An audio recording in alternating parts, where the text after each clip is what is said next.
नमस्कार, मैं आराधना वर्मा आज आप सभी के लिए लेकर आई हूँ भगवती चरण वर्मा जी के द्वारा रचित उपन्यास चित्रलेखा। तो आइए बिना देर किए हुए सुनते हैं चित्रलेखा। यह उपन्यास पाप और पुण्य की समस्या पर आधारित है। चित्रलेखा की कथा वहाँ से आरंभ होती है जब महाप्रभु रत्नांबर अपने दो शिष्य श्वेतांक और विशाल देव को यह पता लगाने के लिए कहते हैं कि पाप क्या है तथा पुण्य किसे कहेंगे। रत्नांबर दोनों से कहता है कि तुम्हें संसार में ये ढूंढना होगा जिसके लिए तुम्हें दो लोगों की सहायता की आवश्यकता होगी। एक योगी है जिसका नाम कुमारगिरी और दूसरा भोगी जिसका नाम बीजगुप्त है। तुम दोनों को इनके जीवन स्रोत के साथ ही बहना होगा। महाप्रभु रत्नांबर ने विशाल देव और श्वेतांक के रुचियों को देखते हुए श्वेतांक को बीजगुप्त के पास और विशाल देव को योगी कुमारगिरी के पास भेज दिया। रत्नांबर ने उनके जाने से पहले उनसे कहा था कि हम 1 वर्ष बाद फिर यहीं मिलेंगे। अब तुम दोनों जाओ और अपना अनुभव प्राप्त करो, किंतु ध्यान रहे इस अनुभव में तुम स्वयं न डूब जाना। रत्नांबर के आदेशानुसार श्वेतांग और विशाल देव अपने अपने मार्ग पर चलने को तैयार हो जाते हैं। चलने से पूर्व रत्नांबर उन दोनों को संबोधित करते हुए संक्षेप में बताता है कि कुमारगिरी योगी हैं। उसका दावा है कि उसने संसार की समस्त वासनाओं पर विजय पा ली है। उसे संसार से विरक्ति है। संसार उसका साधन है और स्वर्ग उसका लक्ष्य है। विशाल देव वही तुम्हारा गुरु होगा। इसके विपरीत बीजगुप्त भोगी है। उसके हृदय में यौवन की उमंग है और आंखों में मादकता की लाली। उसकी विशाल अट्टालिकाओं में सारा सुख है। वैभव और उल्लास की तरंगों में वह केली करता है। ऐश्वर्य की उसके पास कमी नहीं है। आमोद प्रमोद ही उसके जीवन का साधन और लक्ष्य भी है। श्वेतांक उसी बीजगुप्त का तुम्हें सेवक बनना है। महाप्रभु की आज्ञा मानकर दोनों निकल पड़ते हैं। चित्रलेखा 18 वर्ष की आयु की विधवा हो गई थी। फिर उसे कृष्णादित्य नामक युवक से प्रेम हो गया और वह गर्भवती हो गई, जिससे दोनों का छिपा प्रेम संसार के सामने आ गया। त्याज्य और भर्त्सना ने कृष्णादित्य को आत्महत्या करने पर मजबूर कर दिया। इसके बाद चित्रलेखा को एक नर्तकी ने आश्रय दिया, जहां उसे एक पुत्र हुआ जो पैदा होते ही संसार छोड़कर चला गया। चित्रलेखा वही नर्तकी का कार्य करने लगी। वह इतनी सुंदर और आकर्षक थी कि पाटलिपुत्र का जन समुदाय उसके कदमों पर लेटा करता था, परंतु उसने अपने संयम के तेज से अपनी कांति को बनाए रखा। एक दिन वह अपने पेशे के अनुसार अपना नृत्य प्रस्तुत कर रही थी। उस समय बीजगुप्त भी उसका नृत्य देखने आया था। बीजगुप्त पाटलिपुत्र के सुंदर पुरुषों में से एक था। बीजगुप्त सामंत है। वह अपने विशाल अट्टालिकाओं में भोग विलास, मदिरापान और नर्तकियों के नृत्य में मग्न रहता है। नृत्य करती चित्रलेखा की दृष्टि उस पर पड़ी। उसे लगा कि कृष्णादित्य बीजगुप्त के रूप में स्वर्ग से यहाँ आ गया है। तभी बीजगुप्त की आंखें भी चित्रलेखा से मिल गईं। बीजगुप्त चित्रलेखा पर मोहित हो गया और उसने चित्रलेखा से अकेले मिलने का प्रस्ताव रखा। चित्रलेखा ने कहा, मैं वैश्या नहीं हूँ, केवल एक नर्तकी हूँ और मेरा संबंध व्यक्ति से नहीं है। मैं समुदाय में आती हूँ। यह सुनकर बीजगुप्त उदास हो गया। वह स्वयं तो बेचैन था ही साथ चित्रलेखा के हृदय में भी वही बेचैनी उत्पन्न कर गया। धीरे धीरे दोनों को एक दूसरे से प्रेम हो गया। चित्रलेखा और बीजगुप्त मादकता और भोग विलास में लिप्त हो गए और इसे ही संसार का सुख समझने लगे। एक दिन केली ग्रह में मादकता और उन्माद में खोए थे। उसी समय वहां रत्नांबर और श्वेतांक ने प्रवेश किया। वे थोड़ी देर रुके और उन्होंने कहा, पाटलिपुत्र के सर्व सुंदरी और पवित्र नर्तकी अर्धरात्रि के समय बीजगुप्त के केली ग्रह में? आश्चर्य होता है। बीजगुप्त ने महाप्रभु रत्नांबर के आने का कारण पूछा तो उन्होंने बताया कि मेरे शिष्य ने आज मुझसे प्रश्न पूछा कि पाप क्या है, जिसका उत्तर देने में मैं असमर्थ हूँ। इसका पता लगाने के लिए ब्रह्मचारी की कुटी उपयुक्त साधन नहीं है, इसलिए मैं तुम्हारी सहायता गुरु दक्षिणा के रूप में लेना चाहता हूँ। संसार के भोग विलास में ही तुम्हारा सही परीक्षण हो सकेगा, इसलिए मैं चाहता हूँ कि तुम श्वेतांग को सेवक के रूप में स्वीकार करो और याद रखना, यह तुम्हारा गुरु भाई भी हो सकता है। बीजगुप्त ने रत्नांबर की आज्ञा सिरोधार्य की और रत्नांबर चला गया। बीजगुप्त चित्रलेखा का श्वेतांक से परिचय कराते हुए कहता है, ध्यान रखो, तुम मेरे सेवक हो और चित्रलेखा मेरी पत्नी के समान, तो यह तुम्हारी स्वामिनी हुई। केली भवन में चित्रलेखा के मादक सौंदर्य को देखकर श्वेतांक की आंखें चौंधी आ गई। श्वेतांक ने जब बीजगुप्त के कहने पर चित्रलेखा को मदिरा का पात्र थमाया तो उसका हाथ नर्तकी चित्रलेखा के हाथ से स्पर्श हो गया, जिससे श्वेतांक का पूरा शरीर कांप गया। उसी दिन बीजगुप्त ने श्वेतांक से चित्रलेखा को उसके भवन तक छोड़ आने का आदेश दिया। धीरे धीरे वह श्वेतांक का रोज का ही कार्य बन गया। दूसरी ओर कुमारगिरि, जो कि योगी है, उसका क्षेत्र संयम और नियम है। उसका मानना है कि संयम और नियम से पाप दूर रहता है। फिर भी वह अपने आचार्य रत्नांबर के कहने पर विशाल देव को पाप का पता लगाने के लिए शिष्य के रूप में स्वीकार कर लेता है। विशाल देव अपने गुरु कुमारगिरि के बताए गए सिद्धांत, नियम और संयम के साथ तपस्या करने लगता है। एक दिन सम्राट चंद्रगुप्त के महल में किसी उत्सव का आयोजन होता है, जहाँ अनेक गणमान्य उपस्थित होते हैं। उसी उत्सव में योगी कुमारगिरि और चित्रलेखा भी निमंत्रित हैं।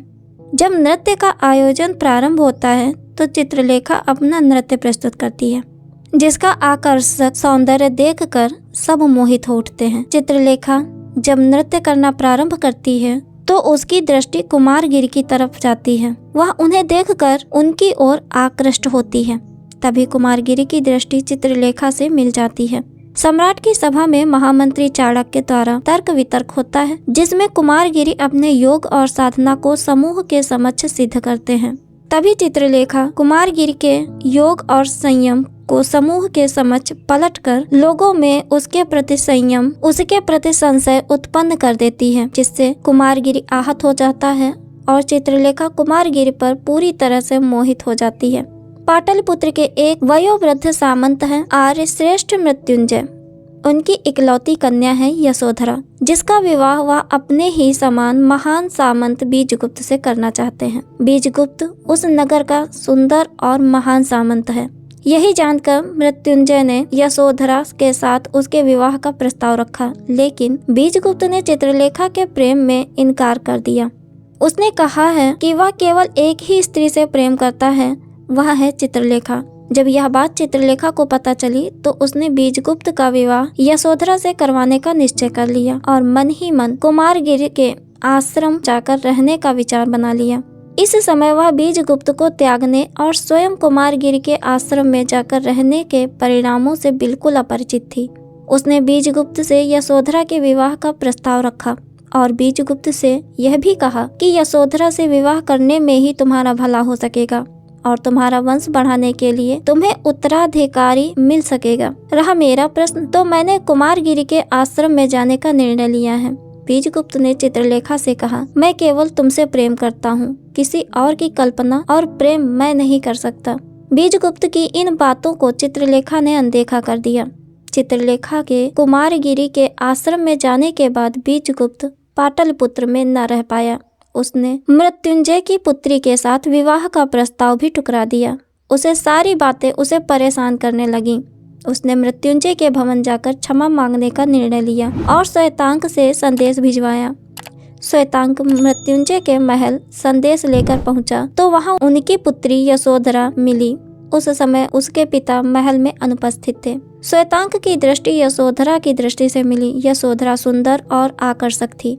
उसे देखकर श्वेतांक उसकी ओर आकर्षित होने लगा। उसी समय यशोधरा के पिता मृत्युंजय वहां आए। मृत्युंजय ने श्वेतांक से आने का कारण पूछा तो श्वेतांक ने बताया कि बीजगुप्त आपसे क्षमा याचना चाहते हैं। श्वेतांक ने यह भी बताया कि बीजगुप्त कुछ समय के लिए पाटलिपुत्र से बाहर काशी जा रहे हैं, क्योंकि बीजगुप्त इन सारी दुविधाओं से निकलकर अपना कुछ समय एकांत में व्यतीत करना चाहते हैं। यशोधरा ने अपने पिता से कहा, क्यों ना हम भी काशी भ्रमण के लिए जाएं? पिताजी, मैंने भी काशी नहीं देखा है। मृत्युंजय ने श्वेतांक से कहा कि बीजगुप्त से कह देना कि हम भी साथ चल रहे हैं। श्वेतांक नहीं चाहता था कि बीजगुप्त और यशोधरा काशी यात्रा में साथ जाएं, लेकिन अपने सीमाओं के कारण वह कुछ नहीं बोल सका। काशी में कुछ समय व्यतीत करने के बाद बीजगुप्त यशोधरा की तरफ धीरे धीरे आकर्षित होने लगा था।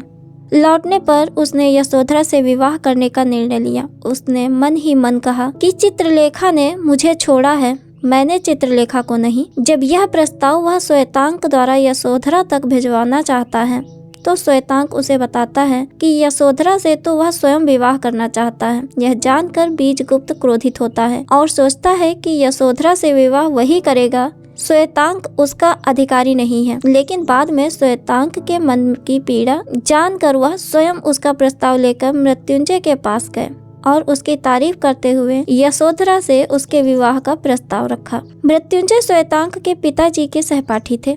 वह उसे अच्छी तरह जानते थे, लेकिन निर्धन होने के कारण उन्होंने उससे अपनी बेटी के विवाह करने से मना कर दिया था। बीजगुप्त ने उनसे श्वेतांक को अपना दत्तक पुत्र बनाने की बात कही, लेकिन मृत्युंजय को डर था कि बीजगुप्त की उम्र अभी अधिक नहीं है। यदि उसका विचार बदल गया और उसने दूसरी शादी कर ली तो उसका खुद का पुत्र ही उसका उत्तराधिकारी बनेगा। यह पता चलते ही बीजगुप्त ने अपनी सारी संपत्ति और अपने पद श्वेतांक को दान देने की बात कह दिया।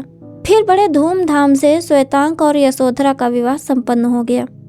इधर कुमारगिरि चित्रलेखा पर पूर्ण रूप से मोहित हो जाता है।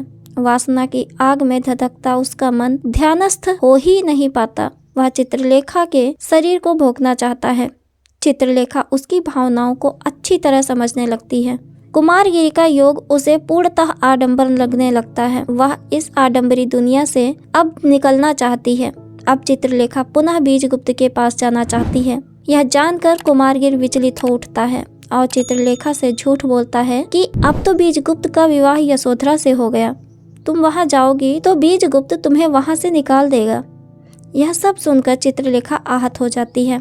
कुमारगिरि उससे कहता है कि मैं तुमसे प्रेम करता हूँ और तुम मेरे लिए ही तो यहाँ आई हो। चित्रलेखा और कुमारगिरि दोनों वासना में लीन हो जाते हैं और कुमारगिरि का संयम नियम टूट जाता है। चित्रलेखा के मन में बीजगुप्त और यशोधरा के विवाह की बात पर विश्वास नहीं होता। इस सच्चाई का पता लगाने के लिए वह विशाल देव को विश्वास में लेकर उसे बीजगुप्त के घर भेजती है, जहाँ श्वेतांक उसे मिलता है और यशोधरा से अपने प्रेम की बात बताता है। उसे यह भी पता चलता है कि बीजगुप्त का प्रेम अब भी चित्रलेखा के लिए जीवित है। विशाल देव से यह जानकारी मिलते ही कुमारगिरि के प्रति उसका क्रोध भड़क उठता है और उसे धिक्कारती हुई वहां से निकल जाती है। लेकिन बीजगुप्त के पास जाने का साहस उसे नहीं हो पाता है। व्यथित चित्रलेखा कुमारगिरि का आश्रम छोड़कर अपने घर चली जाती है और संयमित जीवन जीने लगती है।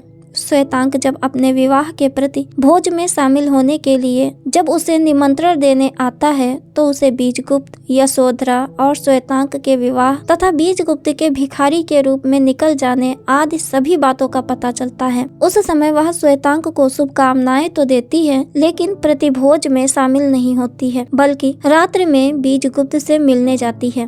उस समय आधी रात बीत चुकी है। बीजगुप्त राजा से आज्ञा लेकर एक भिखारी के रूप में देश पर्यटन के लिए निकल चुका है। चित्रलेखा उससे रास्ते में मिलती है और अपने भवन पर चलने के लिए निवेदन करती है। इस समय बीजगुप्त उससे कहता है, चलो चित्रलेखा, संसार में एक तुम्हारी ही बात मैं नहीं टाल सकता। मुझे कितना गिराना चाहो गिराओ, पर यह वचन दे दो कि तुम मुझे कल नहीं रोकोगी।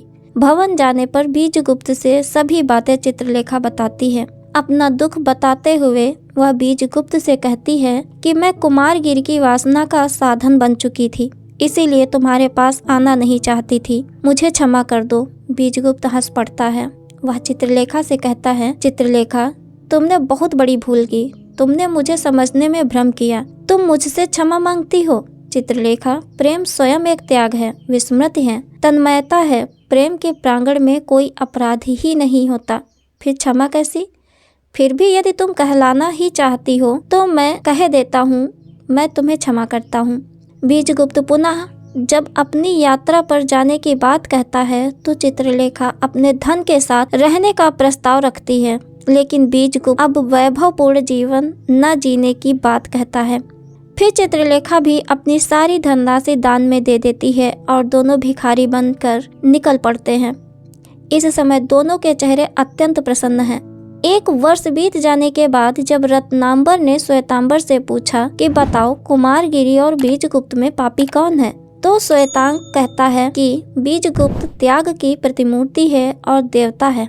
उनका हृदय विशाल है, जबकि कुमारगिरी पशु है। वह अपने लिए जीवित है, संसार में उसका जीवन व्यर्थ है। वह जीवन के नियमों के प्रतिकूल चल रहा है।